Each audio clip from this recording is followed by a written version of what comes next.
just really excited to be a part of the Kings organization. I mentioned it multiple times, but I think I'm a perfect fit here. I love this opportunity. I'm very thankful, of this opportunity from such a great organization. So I'm just ready to get to Sacramento and get to work. Okay, we will start with Sean Cunningham. Hey Ty, how you doing? I'm good. How you doing? Good, good. I mean, is Ty the preferred over Tyrese, or does it matter there? People just ask you. It's either like everybody at home calls me Ty, everybody at school calls me Reese. Like other people just call me Tyrese, so it doesn't really matter. But mostly I'm getting Tyrese, but it goes the other way. Cool, cool. I just wanted, we talked a little bit yesterday about there was a lot of surprise that you went to 12, but it seemed like for you, you kept calling Sacramento the perfect fit. And I know a lot of people, when they tend to slide down the draft, some players use that as motivation, but I kind of get the feeling that you're not really going to use that as motivation if you feel that Sacramento is kind of the perfect fit for you. Yeah, I mean, of course, I do feel it's the perfect fit. I do uh, love that I'm going to have the opportunity to play and represent the Sacramento Kings. Obviously, I am going to use that a little bit, for an edge. I remember everybody who's been picked ahead of me, and I'm not going to sit here and act like I'm a guy who's picked, 60, and I can remember 59 guys. Like I'm only remembering, you know, 11 dudes, so it's not anything crazy, but. It is funny. That's just what organizations feels best for them, and I'm not complaining or anything because I'm in the perfect fit for me. And just curious, what excited you most about the Kings overall when you just kind of look at what's around you? Yeah, I just wanted to go somewhere, with a young core and a group of guys that are, ready to work. I think it's going to be awesome to play alongside De'Aaron and Buddy and Marvin and HB and all those guys, and with Jemias and Rob getting drafted last night. I'm really excited to get after things and just really ready to attack stuff. I guess that's just my favorite thing is that we got a lot of young dudes, and obviously HB is a guy who's won championships, so just be alongside him and learn from him is going to be awesome as well. James Ham, NBC Sports. How's it going, Tyrese? I'm good. How you doing? I'll call you Reese since Sean called you Ty. Yeah.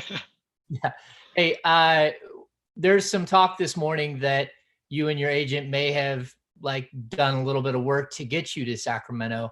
How accurate is that maybe this was some place that you guys had circled on your draft board and said, hey, let's get you to Sacramento because of how good the fit might be?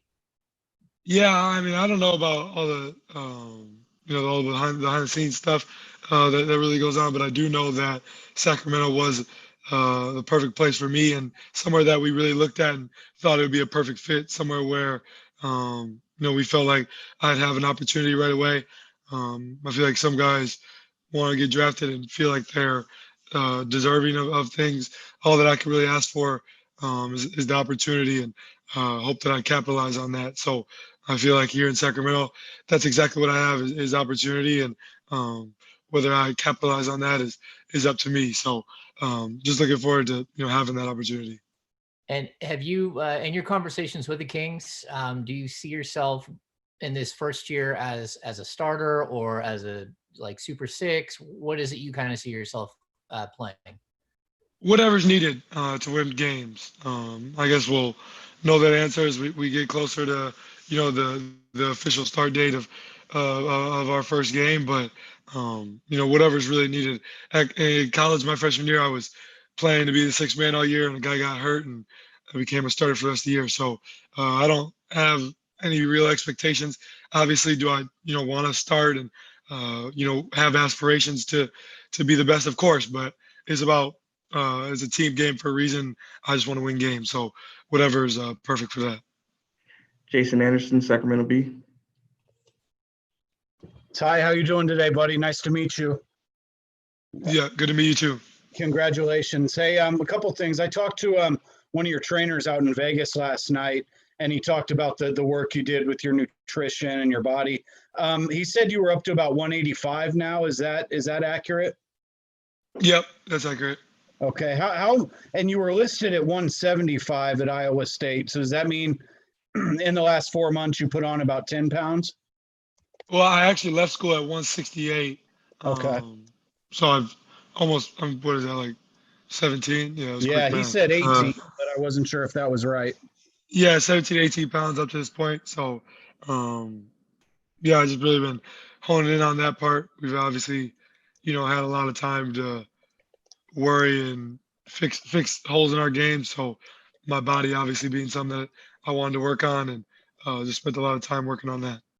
Can you talk a little bit about the pre-draft process with the Kings? What your interactions and were with them? Did you meet with them in person? Did you meet with them on Zoom? Did you work out? I never worked out for Sacramento, nor I never met them in person. A couple days before the draft, we had a Zoom meeting, and they shared, how much they loved me, and talking about coming up to get me. But I fell here, and this is exactly, the place I want to be, and I think they're really excited to have me, and that's all I can really ask for is, an organization that wants me to be a part of the team. Matt George, KHTK. So there's Ty, there's Reese. I've also heard Hallie too. How's Hallie? No, I ain't never been called that. Okay, cool. I never got that one. So Ty, as you know, very abnormal draft this year, very abnormal situation, and that mixed in with the general idea amongst experts that this was a weaker draft. Do you feel for yourself and for the 2020 draft class that you all have something to prove, and should we not be surprised if 3 years from now we're looking back at this draft and saying, no, there was a ton of talent? Yeah, I mean, I would hope guys, take offense to that, take that personal. I know I sure do. I think it's, a very lazy comment to make. I think it's okay for people to just admit they didn't watch college basketball or don't really know anything about us.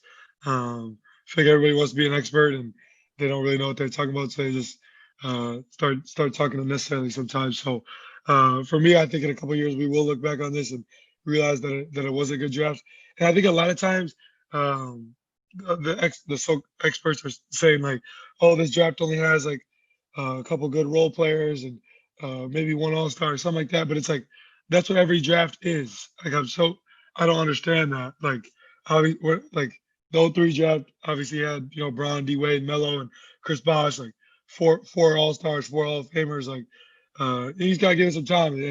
And it's not like if that were true, if we did have a bunch of role players, a couple all-stars, and one Hall of Famer, it's not too bad for a draft class. So I definitely take it personal, and I would think other guys do as well.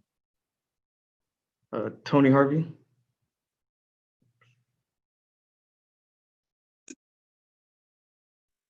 Sorry, Tony. Do it again. Okay, you can hear me now. Yeah. I definitely don't want to overshadow your selection. I know you spoke last night about you didn't know too much about Sacramento, but indirectly, I think you do because you played with Solomon Young, who played here in Sacramento, his hometown at Sac High.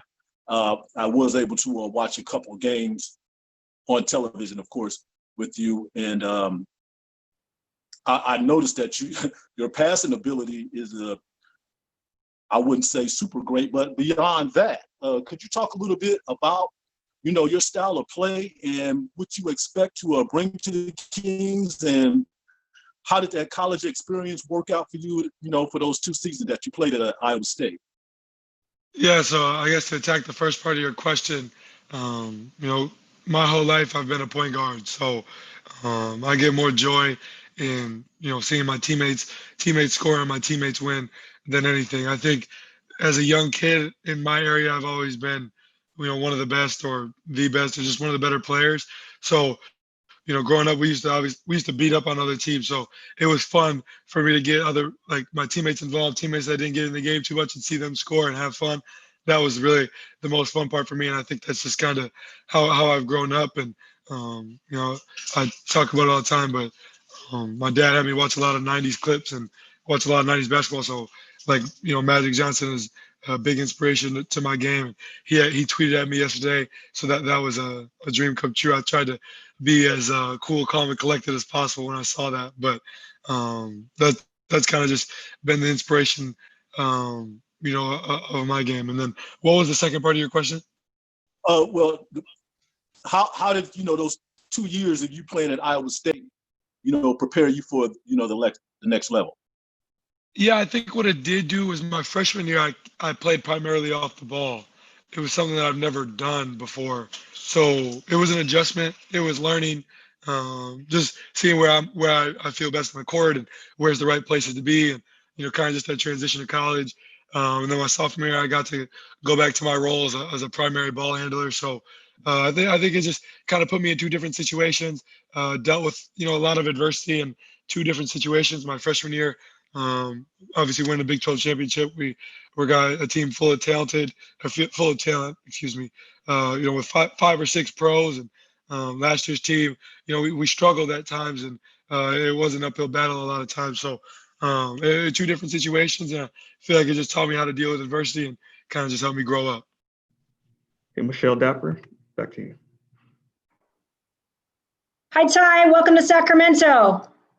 Yeah, thanks. Tell me, so I've been reading up on you. You're a big WWE fan. Tell us about your love for WWE, and what are some other things that maybe Kings fans should know about you? So I got into WWE as a young kid. I was really little. I can remember probably started watching when I was like 3 years old. My uncle Gary, he's passed away now, but he's the one who got me into it. He used to come over here every Monday night to watch Monday Night Raw, and then I think the pay-per-views were, once a month. And at the time, pay-per-view for WWE was like $120. So we used to make my mom. My mom would do anything for me, so I used to make my mom get the pay-per-view once a month. So nowadays it's a $8 subscription a month to watch all the pay-per-views. So it is crazy how that works. But yeah, we used to just watch that together. That's how we bonded, and my whole family used to watch it. So I'm not.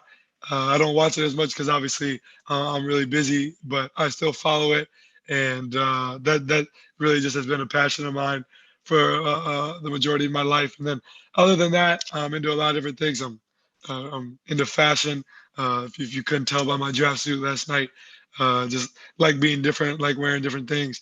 And then I'm into video games as well.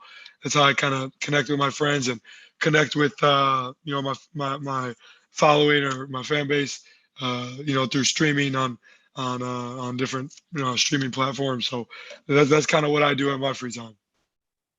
We'll have to have a battle in the backcourt with you and De'Aaron. What'd you say? We'll have to have a battle in the backcourt with you and De'Aaron with those video games. Oh, I know. He's real nice at Call of Duty. Call of Duty is not my game, so I gotta get on with him, and he's probably gonna have to carry me.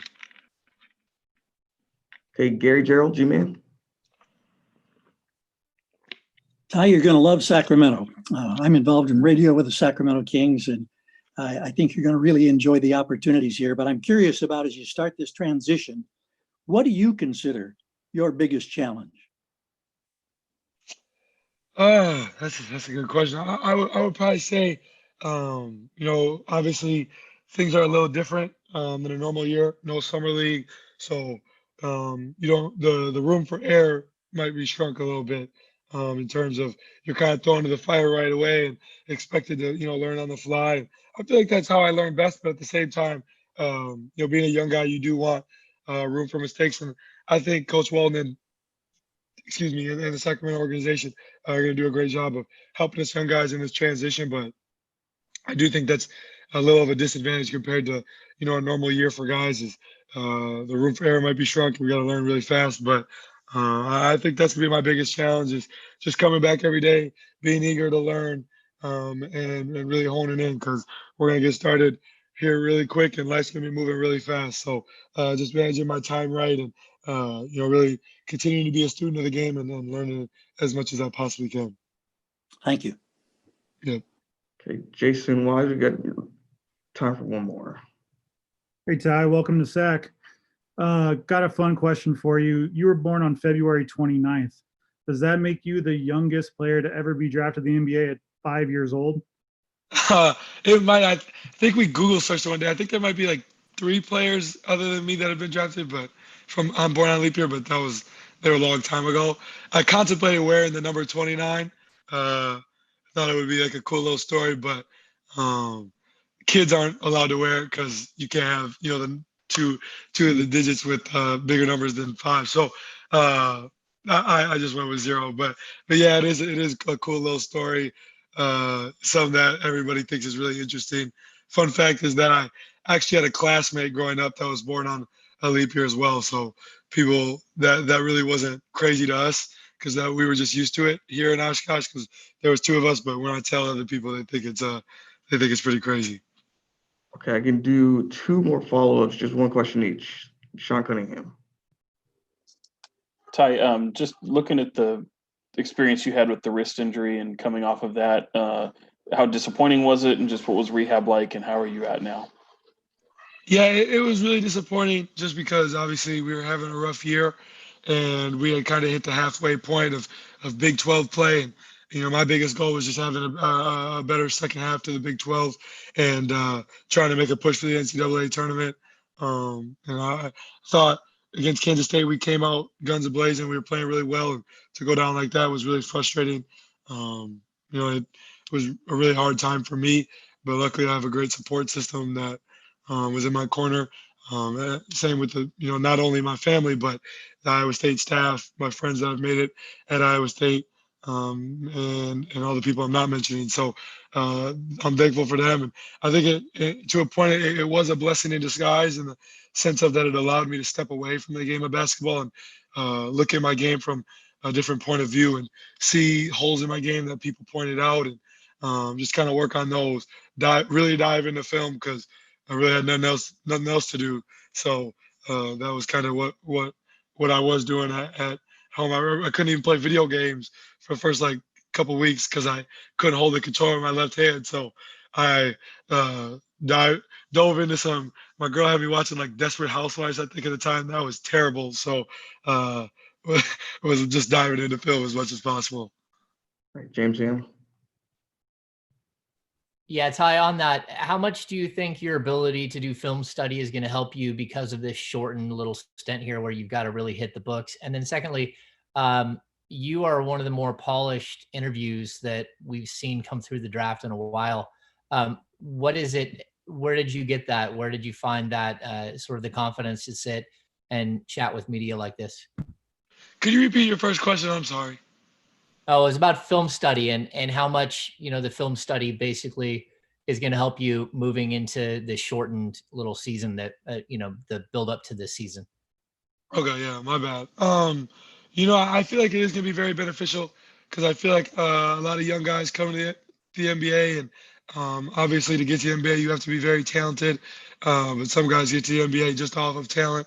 I'm somebody who put a lot of work in, and I feel like I am obviously a pretty talented individual when it comes to the game of basketball, but I didn't get here by just that. I do a lot of different things that separate me, and film study has been a part of it. And I feel like it's big kudos to Coach Prohm because that's how he got to where he is just really diving into film and locking into that. So something that he kind of instilled into me right when I got to school, because I never really watched film in high school. So kind of just teaching me how to watch it and what to pay attention to, and kind of just he always we'd be in film study and we'd watch a play and then he would rewind it, watch it again, ask me what I see, rewind it 2 more times.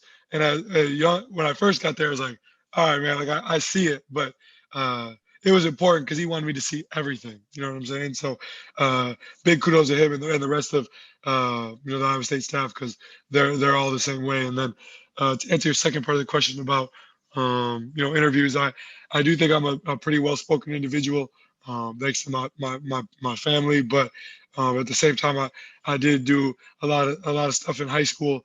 I was in a program called Communities, where we did instead of doing normal English and social studies, we incorporated it into real life things and had the opportunity to interview with a lot of people and kind of they taught us everything from how to write a professional email to how to speak in interviews and things like that. So I've just done a lot of different things that have kind of prepared me for for this moment. Okay, we'll do very last one, Jason Anderson. Ty, I wanted to follow up on James's question from earlier. Some of the national reporting is that you were telling teams in the top 10 that you didn't want to go there because you did want to go to Sacramento. Do you want to clarify any of that, or kind of tell us what was going on? I don't know too much about when I'm behind the scenes. I do know that Sacramento was a place, or it is obviously is a place that I wanted to be, and here I am, and I'm really ecstatic about it. It's really exciting for me and my family. I can't wait to get started, and like I've mentioned 100 times before, I feel like this is the perfect fit for me, and I love it here, and I'm just ready to get to work. Okay, thank you, Ty. Appreciate it. Everyone else, hit the other link. We got some more to do. Thank you, man. Thanks, All right, Ty. yep, appreciate it. Yep, hey guys.